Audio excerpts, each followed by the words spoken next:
І ми знову сьогодні повертаємось до Хортиці, але тепер вже до її підводних скарбів. У нашій студії гідроархеолог, завідувач відділу охорони пам'яток Національного заповідника Хортиця Дмитро Кобаля. Дмитре, вітаємо вас. А чому для досліджень запрошують фахівців там з Одеси, з Києва, як ми бачили у сюжеті? Власних сил нам недостатньо?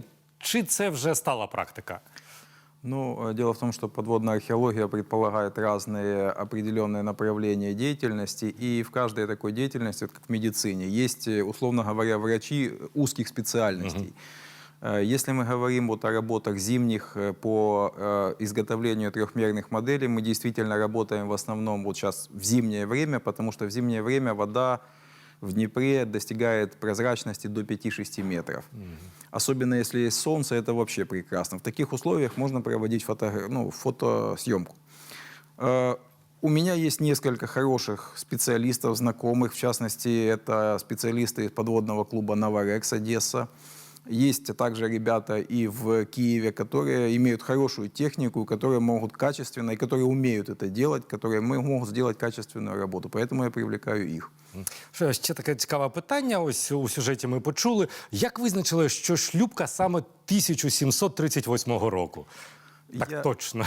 Я могу сразу сказать, что тут вот оговорю, что это не наши находки, то есть это не мы их нашли вот в этом сезоне. Скажем, судно 19 века известно еще с 70-х годов, то есть 50 лет уже экспедиция подводных археологических работ, ЭПАР, легендарная экспедиция запорожская, она как бы его обнаружила давно. Шлюпочка появилась совсем недавно, года 4 назад, наверное. И дело в том, что определить, к какому периоду они относятся, ну, для нас не представляло сложности, потому что, во-первых, мы немножко как бы знаем конструкцию этих лодок, и мы знаем как бы вот тот контекст, то есть те находки, которые находятся рядом. Даже по форме гвоздей и по тому, как они выглядят, они очень специфические. Они были только вот в одно время, то есть это вот начало 18 века. По ним можно, в принципе, довольно точно датировать памятник. Даже вот судно 19 века, его гораздо сложнее датировать было, чем вот эту шлюпочку. А чому зараз не йдеться про те, аби піднімати ці судна? Немає в цьому потреби, або ж немає де їх реставрувати, зберігати? Тут такой момент. С одной стороны, действительно, поднять все корабли с дна, даже вокруг Хортицы, это очень сложно и проблематично. То есть вот, только мне известно не менее 10 памятников, есть достаточно крупные. И, ну, то есть поднимать вот все, что находится под водой, это тяжело, и это дорогостоящее, и в принципе нет смысла, да. Тем более, что, скажем, те корабли, которые поднимаются и которые были подняты нами вот на протяжении 20 лет, это те корабли, которые действительно разрушались и которые необходимо было спасать. Обычно практика под водой, она либо предполагает в таких случаях либо подъем на поверхность памятника, либо его консервацию, засыпку прямо под водой. То есть его прямо засыпают песком, скажем так, вот в Адриатике даже делают железные такие вот решетки вокруг судна. То есть таким образом его оберегают и от грабителей, и следят за его состоянием. С другой стороны, подъем на поверхность памятника – это очень дорогостоящий и очень многолетний проект. Поэтому, скажем так, исследовать судно под водой – это значительно проще, и даже поднять его относительно несложно. Но потом это годы консервации и реставрации, причем мы далеко не всегда уверены в том, что это будет качественно и это даст результат. Дерево ведет себя очень непредсказуемо и очень капризно.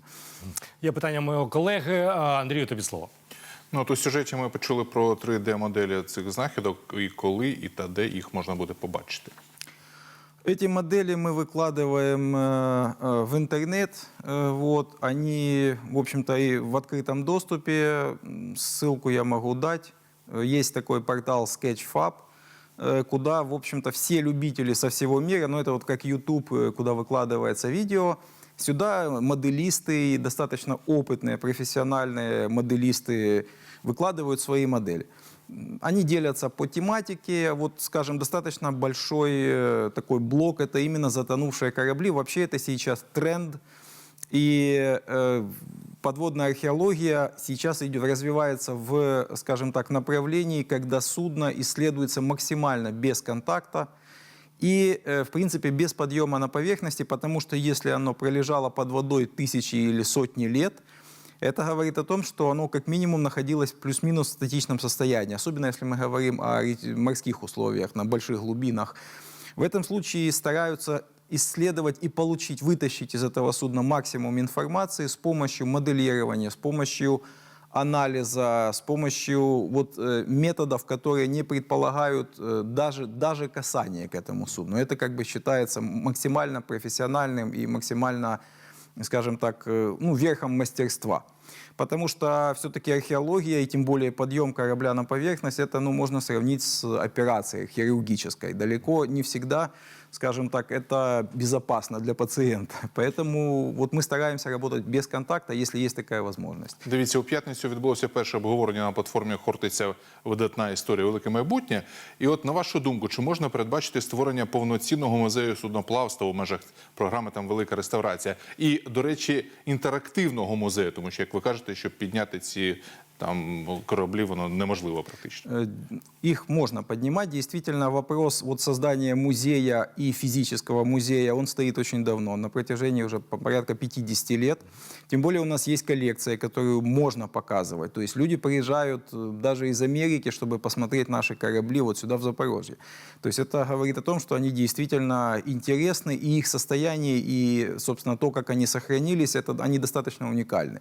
То есть те условия, как они лежали у нас и в каком они виде сейчас находятся, они действительно представляют большой интерес не только для, скажем так, ученых, но и для, в общем-то, туристов. Поэтому создание музея для города могло бы стать действительно визитной карточкой. Те корабли, которые находятся под водой, которые нет смысла поднимать или их сложно поднимать, действительно, мы сейчас работаем над созданием виртуального скансена.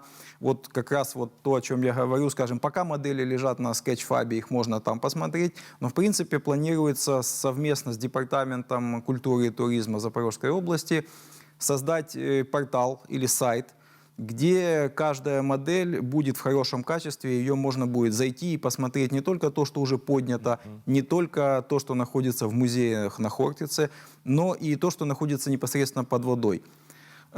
Такую работу в Европе проводят уже достаточно давно. Очень хороший виртуальный скансен, я всем советую посмотреть. Это Гданьский музей.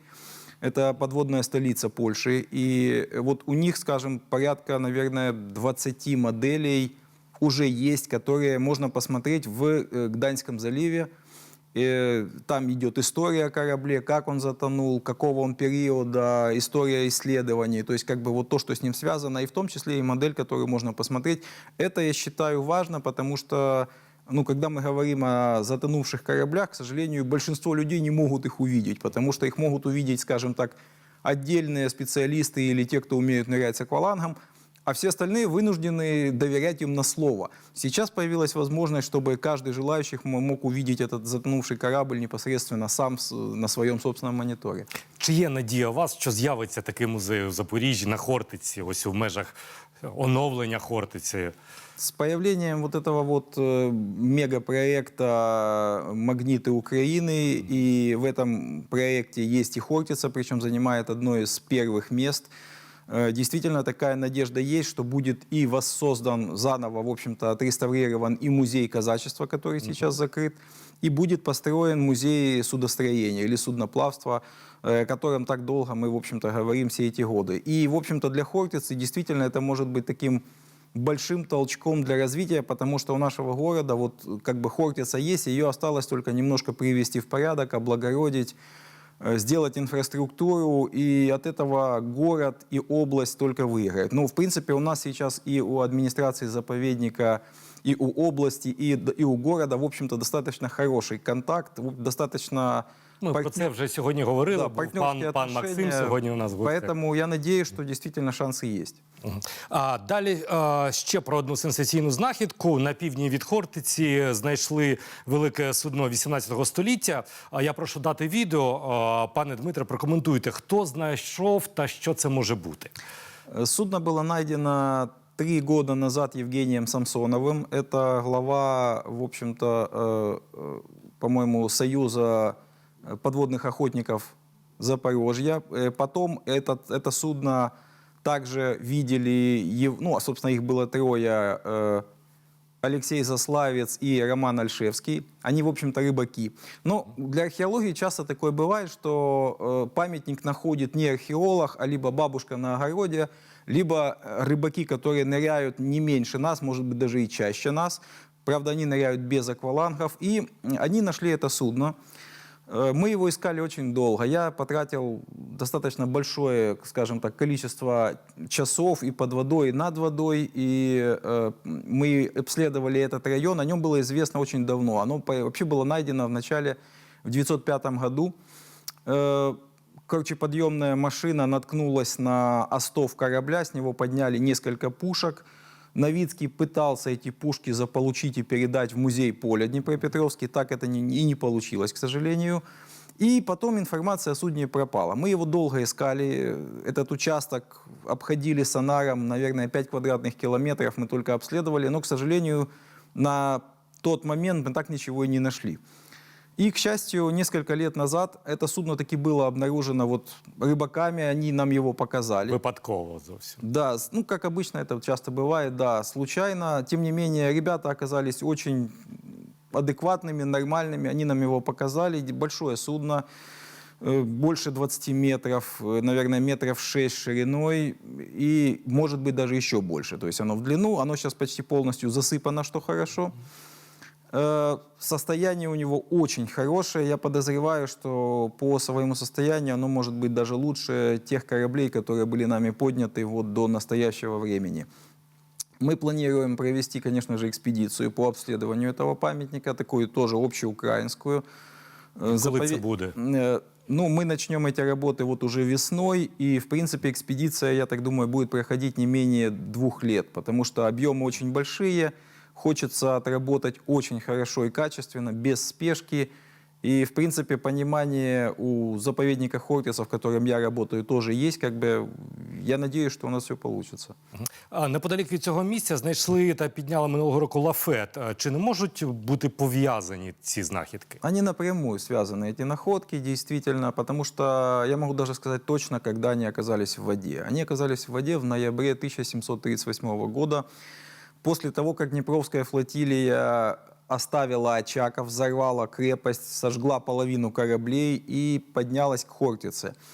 Но перед тем, как пристать к Хортице, часть армии разделилась, и часть армии стала лагерем на острове, а часть флотилии остановилась ниже Хортицы, и какое-то время они там стояли. И после этого все-таки они объединились основными силами, и вот эту вот тяжелую зиму 1938-1939 года, когда очень большое количество и запорожских казаков, и солдат умерло вот от эпидемии, которая, кстати, потом распространилась и на Украину, и дальше, вплоть до, и на, в общем-то, на Московию, то есть она дошла на север, то есть она достаточно сильная была эпидемия. Но, тем не менее, вот, очевидно, во время вот этой короткой стоянки ниже острова какая-то часть кораблей затонула именно потому, что не было возможности просто их спасать. То есть команды были очень слабые, они были некомплектные. То есть, скажем, на судно, насколько я помню, приходилось 2-3 человека. В то время надо сказать, что если это грибные флотилии, то, как правило, гребут обычно солдаты. Если же солдат нет, а, скажем так, судно надо двигать, то остается несколько человек команды, которая обеспечивает это судно, и зачастую просто невозможно им управлять, потому что, как бы, если это грибное судно, кто будет его двигать, а оно большое, там 15, 18, 20 метров, тяжелое. Поэтому, если суда тонули, открывались течи, вполне вероятно, что их просто бросали и давали ему тонуть. Возможно, такая судьба постигла и это судно, и лафет, который был поднят, он, я думаю, возможно, перевозился даже на этом судне. То есть он был найден недалеко, и я думаю, что это не последняя находка, которая попадет в національний заповідник. Дуже цікава історія. Останніми роками Хортиця та Дніпро дарують нам дуже багато сенсацій. Там, минулого року, позаминулого року. З чим це пов'язано? Це технічний прогрес чи щось інше? В принципе, наверное, это связано действительно с тем, что сейчас большее количество людей могут позволить себе нырнуть под воду, соответственно, что-то найти. Гораздо больше информации поступает именно к археологам, хотя, к сожалению, не всегда. Иногда бывает десятилетия археологи даже не подозревают о памятниках, о которых известно очень давно в узкому кругу людей, и которые постепенно эти памятники грабят, к сожалению. Сейчас много людей ныряет, много людей находит. С одной стороны, это хорошо, с другой стороны, это вызывает необходимость общаться с людьми, объяснять им. Собственно, та работа, которую мы ведем, во многом это и популяризация. То есть наша задача показать людям, как это выглядит, почему это важно. Что делать, если вы обнаружили судно там, или какой-то другой объект под водой. И то есть это должно быть взаимодействие между обществом и научными сотрудниками, и, собственно, научной средой. То есть как бы для нас важно, чтобы подводная археология не была чем-то, скажем, замкнутым для какой-то отдельной касты людей. Сейчас мы живем в то время, когда человек может фактически увидеть все и под водой, и почти уже полететь в космос, на Луну, например, там вот Маск набирает. То есть как бы идет достаточно активный обмен информацией, и, в общем-то, поэтому меня это не удивляет, то, что и находок действительно сейчас больше. І виграють від цього всі. Можна Если казати. это правильно организовать, то действительно от этого мы все только выиграем. Що ж, дякуємо вам, побажаємо вам успіхів. Тож про підводні скарби Дніпра говорили сьогодні з нашим експертом. Це був гідроархеолог, завідувач відділу охорони пам'яток Національного заповідника Хортиця Дмитро Кабаля. Ще раз дякуємо вам.